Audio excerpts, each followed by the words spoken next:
नमस्कार साथीहरू, मेरो च्यानलमा तपाईहरूलाई हार्दिक स्वागत छ। आज हामी कुरा गर्दैछौँ महिलाहरूको जीवनको एकदमै महत्त्वपूर्ण तर धेरैले लाज मान्ने विषयमा माइनस महिनावारी वा पिरियड्स बारे। यो पूर्ण रूपमा प्राकृतिक र स्वस्थ प्रक्रिया हो। यो भिडियोमा महिनावारी के हो, कसरी हुन्छ, लक्षणहरू, दुखाइ कम गर्ने तरिका, सरसफाइ, खानपान र नेपालमा यससँग जोडिएका कुरीतिहरूबारे विस्तारमा कुरा गर्नेछु। यो भिडियो हेरेपछि तपाईलाई कुनै शंका रहने छैन। लाइक, कमेन्ट र सब्स्क्राइब गर्न नभुल्नुहोस्। चलौ सुरु गरौँ। महिनावारी भनेको के हो र कसरी हुन्छ? साथीहरू, महिनावारी भनेको महिलाको पाठेघरबाट प्रत्येक महिना रगत बग्ने प्राकृतिक प्रक्रिया हो। यो मासिक चक्रको भाग हो जसले शरीरलाई गर्भधारणको लागि तयार पार्छ। मासिक चक्रलाई यसरी बुझ्नुहोस्।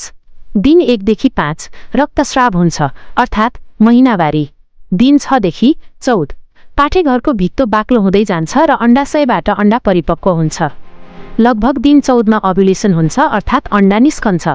दिन 15 देखि 28 यदि गर्भधारण भएन भने पाठेघरको भित्तो टुट्छ र अर्को महिनावारी सुरु हुन्छ। यो चक्र सामान्यतया 28 दिनको हुन्छ, तर 21 देखि 35 दिनसम्म पनि सामान्य हो। पहिलो महिनावारी 10 देखि 15 वर्षको उमेरमा आउँछ, जसलाई मेनार्के भनिन्छ। यो 45 देखि 55 वर्षको उमेरमा बन्द हुन्छ, जसलाई मेनोपज भनिन्छ। पहिलो केही वर्ष अनियमित हुनु सामान्य हो। सामान्य लक्षणहरू र दुखाइ कम गर्ने उपायहरू।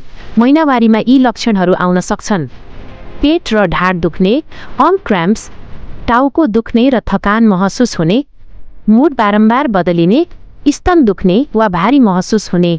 दुखाइ कम गर्न यी उपाय अपनाउनुहोस्। 1. पेटमा तातो पानीको बोतल वा तातो सेक राख्ने। 2. हल्का व्यायाम गर्ने, जस्तै हिँड्ने वा योग गर्ने। 3. पर्याप्त पानी पिउने। 4. दुखाइ धेरै भए डाक्टरको सल्लाहमा औषधि लिने। 5. नोट: यदि दुखाइ असह्य छ भने PCOS वा एन्डोमेट्रियोसिस जस्ता समस्या हुन सक्छन्। यस्तोमा डाक्टर कहाँ जानुहोस्। महिनावारीमा खानपान र पोषण। रगत बग्ने भएकाले शरीरमा आइरनको कमी हुन सक्छ। त्यसैले के खाने? हरियो सागपात, पालक, मेथी, मासु, माछा, अण्डा, दाल, फलफुल, अनाज, स्याउ र अदुवाको चिया। के नखाने? धेरै तारेको, जङ्क फुड र चिसो खानेकुरा कम गर्नुहोस्।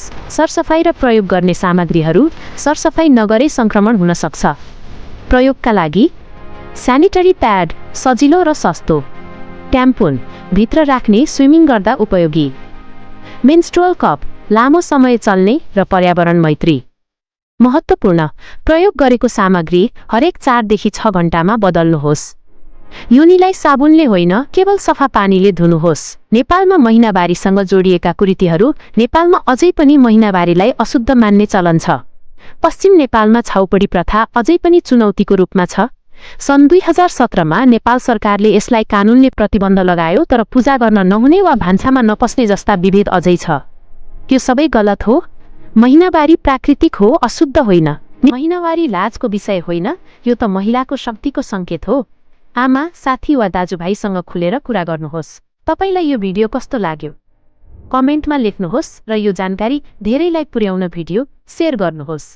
अर्को भिडियोमा फेरि भेटौँला। धन्यवाद।